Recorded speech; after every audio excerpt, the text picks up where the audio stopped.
அனைவருக்கும் வணக்கம். விஜயுடைய ஜனநாயகன் அப்படின்னு சொல்லி ஒரு படம் இருக்கு இல்லையா, அதாங்க பின நாயகன் அப்படிங்கிற படம் இருக்குல்ல. அந்த படம் எப்போ ரிலீஸ் ஆகும்னே தெரியாத அளவுக்கு ஒரு எல்லைக்கு போய் நெருக்கி கண்கட்டுற தூரம் வரை ரிலீஸ் ஆக வாய்ப்பே இல்லை அப்படிங்கிறத பற்றி இந்த காணொலியில் முழுசாக நம்ம பார்க்க போகிறோம். ஜனநாயகன் என்னுடைய கடைசி படம், கடைசி டான்ஸு, கடைசி செல்ஃபி, அப்படியே ஜனநாயகன் இதுதான் விஜயுடைய உச்சம். இந்த பிஸ்மி ஆனந்தன்லாம் நான் அந்த படத்தை பற்றி பார்த்தேன், கேட்டவங்களாம் சொல்கிறாங்க இது விஜயோட கேரியரோட உச்சம் உச்ச உச்ச படம். இந்த படம் மட்டும் தேர்தலுக்கு முன்னாடி வந்துருச்சு அப்படின்னா சிஎம்ஏ விஜய் தான் அப்படின்னு சொல்லி பில்டப் அப்படி பண்ணானுங்க. ஆனால் பார்த்தா கண்ணு கட்டுற தூரம் வரையும் வாய்ப்பே இல்லை. ரெண்டாவது திருப்பி இவங்க மண்டியிட போகிறாங்க. விஜய் சொன்னார்ல, திரும்பி போகிற ஐடியாவே இல்லை, டைலாக் பேசினார்ல, திரும்பி சென்சார் போர்டுக்கு தான் அவங்க போய் சென்சார் காலில் உழுக போகிறார் விஜய் அப்படிங்கிற தகவல். இது நம்ம குறித்து உயர்நீதிமன்றம் உச்சநீதிமன்றத்தில் இதுவரை என்னென்ன தகவல் வந்துருங்கிறத பற்றி இந்த காணொலியில் நம்ம முழுசாக பார்க்கலாம். அதுக்கு மேலே நம்ம சேனலை லைக் பண்ணி சப்ஸ்கிரைப் பண்ணிடுங்க. இது எங்கே ஆரம்பிக்குதுன்னா ஜனவரி 5ஆம் தேதி ஆரம்பிக்குது. உடனே ஜனவரி 5ஆம் தேதி சந்திக்கக்குழு சொல்லிடுறாங்க தர முடியாதுன்னு சொல்லி. இவங்க 6ஆம் தேதி கோர்ட்டுக்கு போகிறாங்க. 7ஆம் தேதி தனி நீதிபதி பிடி ஆசா விசாரிக்கிறாங்க. விசாரித்து என்ன சொல்கிறாங்கன்னா 9ஆம் தேதி திருப்பி தரேன் அப்படிங்கிறாங்க. 9ஆம் தேதி நீங்கள் படத்தை ரிலீஸ் பண்ணுங்கள் அப்படின்னு சொல்லி ஜனநாயக படக்குழுட்ட சொல்லிடுறாங்க. ஆனால் இந்த தணிக்கைக்குழு விடுமா, அவங்க என்ன பண்ணுறாங்க, 9ஆம் தேதியே இது மதுரைகளை ஆசா அவர்கள் கொடுத்த தீர்ப்பு எடுத்து சென்னை உயர்நீதிமன்றம் டபுள் பெஞ்சில் போய் அதை தடை போட்டுறாங்க. உடனே தடை போட்டுறாரா, 9ஆம் தேதி தடை போட்டோன்னே இவனுக்கு பாருங்கள் ஒரு படி வெயிட் பண்ண மாட்டாங்களாம். உடனே உச்சநீதிமன்றம் போகிறாங்க, 12ஆம் தேதி போகிறாங்க, 5ஆம் தேதி ஹியரிங் வருது. அங்கே போய் எப்படி அழுகிறாங்கன்னா, எங்களுடைய படத்தை அடக்குறாங்க ஒடுக்குறாங்க. தமிழ்நாட்டில் 500 கோடி படம் போட்டு நாங்கள் எடுத்து வச்சுருக்கோம், இது அடக்குமுறை இருக்குது, ஒடுக்குமுறை இருக்குது, எங்களுக்கு நீதி கொடுங்கயான்னு சொல்லி உச்சநீதிமன்றத்தில் போய் 5ஆம் தேதி அந்த வழக்கில் கேட்டால் அங்கே உச்சநீதிமன்ற நீதியரசு என்ன சொல்கிறாங்கன்னா, இந்த வழக்கை நாங்கள் எடுக்க முடியாது, போய் திருப்பி உயர்நீதிமன்றத்தில் போய் அங்கேயே விசாரிச்சுங்கடா அப்படின்னு சொல்லி கார் திருப்பி அனுப்பிச்சி விட்றாங்க. சரி, உயர்நீதிமன்றத்தில் 20ஆம் தேதி விசாரணை திருப்பி நடக்குது டபுள் பெஞ்சில். அப்போ போய் இவங்க சொல்கிறாங்க எங்களை அடக்குறாங்க ஒடுக்குறாங்க, எந்த படத்துக்கும் இல்லாத குடைச்சலை சென்சார் போர்டு கொடுக்குறாங்க, சென்சார் போர்டு விடுதலை பட்சமாக இருக்காங்க, சென்சார் போர்டு நேர்மை இல்லாமல் இருக்காங்க, நீதி இல்லாமல் இருக்கிறாங்க, அவங்க அப்படின்னு சொல்லி இவங்க சொன்னோன்னே சென்சார் போர்டு சொல்லி எங்களுக்கு சரியான டைம் கொடுக்கலங்க. பிடி ஆசா அப்படிங்கிற ஜட்ஜு சரியாக எங்களுக்கு டைம் கொடுக்காம இது பண்ணிட்டாங்க, நாங்கள் மறுத்தணிக்கைக்கு தான் அனுப்ப சொல்கிறோம் அப்படின்னு மறுத்தணிக்கை அப்படிங்கிறதுல சென்சார் போர்டு தீவிரமாக இருக்குது. பாலமுரளி ஐஏஎஸ் விடா கொண்டன் கடா கொண்டனாக இருக்கார். ஏன்டா நான் ஒரு சென்சார் போர்டு, நான் ஒரு மத்திய அரசு இதெல்லாம் இருக்கிறேன், நீ இப்படி என்னை எதிர்த்து நீ கோர்ட்டு போய் ஜெயிச்சிருவா அப்படிங்கிற அளவுக்கு திருப்பி இங்கே நடக்குது. 20ஆம் தேதி நடக்குது. அப்படி நடந்துட்டு இருக்கும்போது ஜட்ஜி என்ன பண்ணுறாருன்னா, பார்த்துட்டு 2 பக்கம் விசாரணை கேட்டு நான் ஒத்தி வைக்கிறேன், எப்படி ஒத்தி வைக்கிறேன்ட்டாரு. அதில் ஒரு தீர்ப்பு தெளிவாக கொடுக்குறாரு. பிடி ஆசா படத்தை வெளியிடணும் அப்படின்னு சொன்னாங்களா, அந்த தீர்ப்பு நீங்கள் இது பண்ணணும் அப்படின்னு டபுள் பெஞ்சுக்கு போனதான் பிடி ஆசா கொடுத்த தீர்ப்பை முழுசாக ரத்து பண்ணி சென்சார் இல்லை, அப்போ சென்சார் கொடுத்துட்டாங்க பிடி ஆசான்னு சொன்னாங்களா, அது சென்சாரே இல்லை அப்படின்னு சொல்லி 20ஆம் தேதி முழுசாக முடிச்சு விட்டார். 20ஆம் தேதி திருப்பி 27ஆம் தேதி ஒரு 2 நாளைக்கு முன்னாடி என்ன நடந்திருக்கு அப்படின்னா, அதாவது திருப்பி இவங்க போய் 500 கோடி அப்படின்னு சொல்லி முறையிட்டோன்னே அவர் திருப்பி இந்த தனி நீதிபதிக்கே போட்டார். இங்கே தான் ட்விஸ்ட்டுக்கு மேலே ட்விஸ்ட்டு. உங்களுக்கு புரியுதா?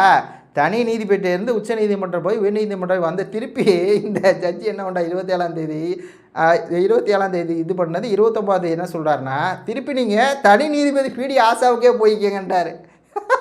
என்னடா இப்படி சுற்றி விட்றாங்க, இங்கேருந்து ஆரம்பித்து எங்கெங்கேயோ போய் திருப்பி இந்த மாட்டே வரணும். பிடி ஆசா அவர்களே என்ன அந்த உத்தரவு போட்டிருக்காருன்னா, பிடி ஆசையை விசாரித்து அவங்களே சென்சார் கொடுக்கணும்னா கொடுக்கட்டும், ஆனால் டைம் கொடுக்கணும். தணிக்கை குழுக்கு டைம் கொடுக்காம இவங்க அவசரப்பட்ட தீர்ப்பு கொடுத்துட்டாங்க. இந்த சென்சார் போர்டு என்ன வாதம் அப்படின்னா, பிடி ஆசா அவசரப்பட்ட தீர்ப்பு கொடுத்துட்டாங்க, நாங்கள் என்ன சொல்கிறோம், ரிவிஷனுக்கு போக சொல்கிறோம், நாங்கள் 5 பேர் படம் பார்க்குறோம், அதில் மத உணவு புண்படுத்தின மாதிரி சீன் இருக்குது, பல காட்சிகள் இருக்குது, அது எங்களுக்கு அப்ஜெக்ஷன் இருக்குது, நாங்கள் அப்ஜெக்ஷன் பண்ணுற இது காட்சிகளை இவங்க நீக்கணும் அப்படின்னு சொல்லி சென்சார் போர்டு நிற்கிது.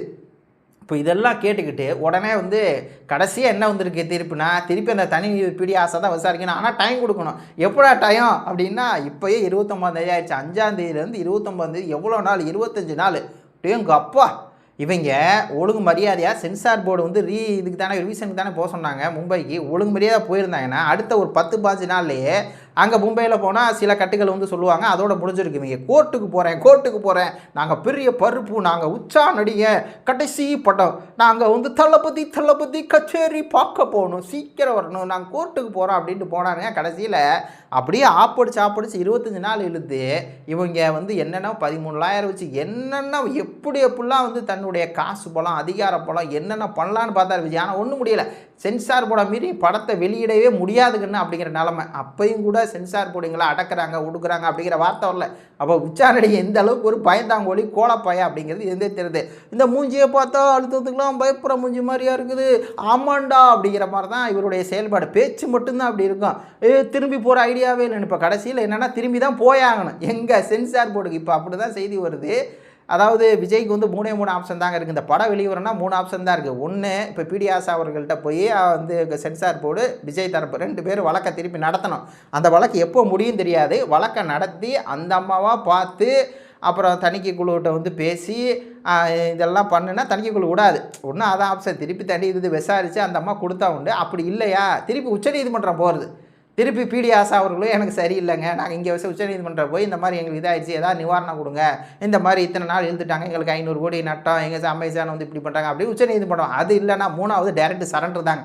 டைரக்டராக எங்கே சரண்டர் தணிக்கை குழுவிட்டேன்.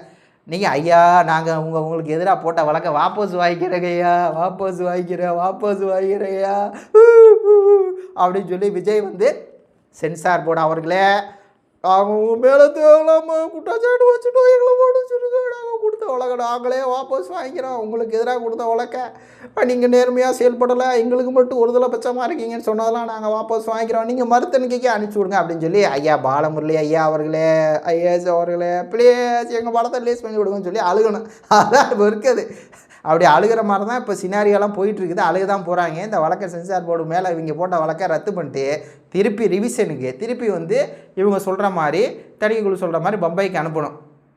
அப்போது ஒட்டுமொத்தமாக என்ன ஆகுது, படம் ரிலீஸ் ஆகாத மாதிரியே தான் தெரியுது. பிப்ரவரி மாதம் வந்துருச்சுன்னா தேர்தல் டேட் அடிச்சிடுவாங்க. ஏன்னா தேர்தல் வந்து 2 மாதமாக ஆமாம் எப்படியும் 1.5 மாதத்துக்கு முன்னாடியாவது இது பண்ணிடுவாங்க. நம்ம பிரச்சாரமே கிட்டத்தட்ட 50 நாள் கிட்ட வரும்னு நினைக்கிறேன். எப்படியும் சரியாக தெரில இந்த எலெக்ஷனில். இதுக்கு முன்னாடியெல்லாம் ஒரு பிப்ரவரி மாதமே வந்து இது பண்ணி மார்ச் ஏப்ரல் மாதம் தெரியல 2 மாதத்துக்கு முன்னாடி கரெக்டு. அப்படி பார்க்க முடியல.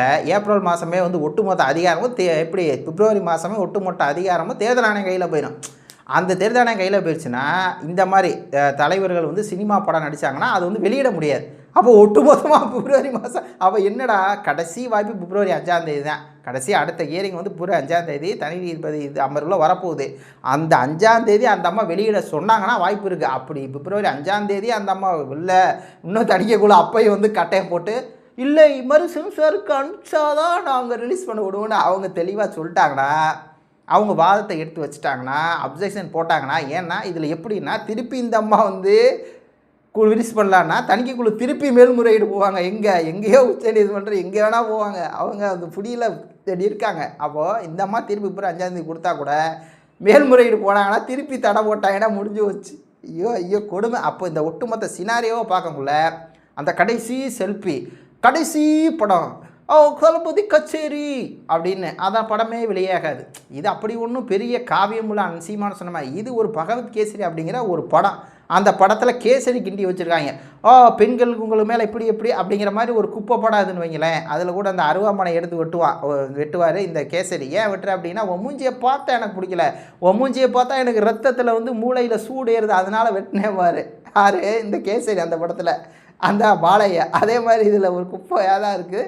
அப்புறம் அந்த லெஜெண்ட் படத்தில் பாலையா நடித்த லெஜெண்ட் படத்தில் வந்து அரசியல்வாதிகளாக வந்து சாட்டையை அடிப்பார். அந்த அரசியல்வாதிகளை கூப்பிட்டு வச்சேன்டா மக்களுக்கு உங்களை நல்லது பண்ண சொன்னால் மக்கள் படத்தை திருடுறீங்களா, மக்களை கொள்ளையடிக்கிறீங்களா அப்படிங்கிற அந்த டைலாக் தான் விஜய் இந்த ஜனநாயக படத்தில் அந்த கடைசி சீனில் வந்து பேசுகிறாரு.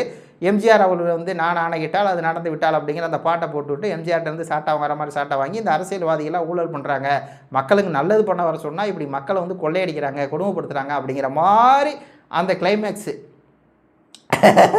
அதில் தான் திரும்பி போகிற ஐடியாவே இல்லை அப்படியே திரும்பி போய்த்தாங்க அப்படிங்கிற மாதிரி. இது ஒரு படம் ஒன்றும் பெருசாக அந்த மாதிரி படமும் இல்லை. ஏன்னா இந்த மாதிரி படம்லாம் நிறையா இதில் வந்திருக்கும்ல சீனில். அப்போ இதுக்கு என்னென்னா இவங்களே திட்டமிட்டு விஜய் கேசி சாட்டை சொன்ன மாதிரி விஜயை சென்சார் போர்டை போய் இப்படி தாக்கணும்னா அவங்க எதிர் தாக்குதல் பண்ணுவாங்க. அப்போ தாக்குதல்னு போய் இது பிரபலம் ஆகிட்டே போகும். அப்போ அந்த படம் எப்போ ரிலீஸ் ஆனாலும் கல்லா கட்டலாம் அப்படிங்கிற ஒரே நோக்கம் தான் இருக்குது அப்படிங்கிற மாதிரி தான் இருக்குது. எப்படி பார்த்தாலும் சரி இது விஜய்க்கு வந்து தோல்வியோட உச்சம். எப்படிங்க தோல்வியோட உச்சம், நீ இப்படி கையெட்டு இன்னாதான் படம் ரிலீஸ் ஆகும் அப்படிங்கிற அளவுக்கு தான் நடக்க போகுது.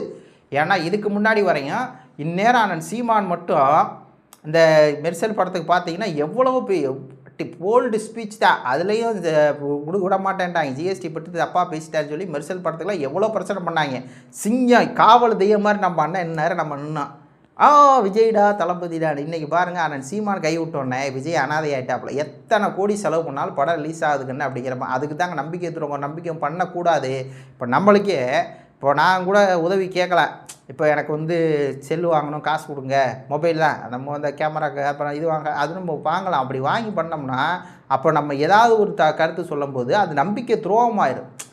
அது பண்ணக்கூடாது. நம்ம எப்போயுமே நம்ம என்ன இருக்கோ அதான் நம்ம வச்சுக்கணும், நம்ம இது பண்ணணும். அப்போ நம்மளுக்கு ஒருத்தவங்க ஒரு கஷ்டமான சூழ்நிலையில் ஆதரவு கொடுக்குறாங்கன்னா அவங்களுக்கு நம்ம நம்பிக்கை துரோகம் பண்ணவே கூடாது. அந்த துரோகத்தை தொடர்ந்து பண்ணிருக்காரு விஜய். அதனால தான் விஜய் இப்போ நடுத்தரவு நிற்கிறாரு. எடப்பாடி பழனிசாமி ஆதரவு கொடுத்துருந்தாரு, அவருக்கும் முதுகில் குத்தி அவருக்கும் துரோகம் பண்ணி இன்றைக்கி அவரும் வந்து குரல் கொடுக்க மாட்டார், முடிஞ்சு போச்சு. அப்போ அந்த படம் ரிலீஸ் ஆகாது. விஜய் படுதோல்வி சந்திப்பார் 2026 அப்படிங்கிற மாதிரி தான் இருக்கும். உங்கள் கருத்துக்களை சொல்லுங்கள். நன்றி, வணக்கம்.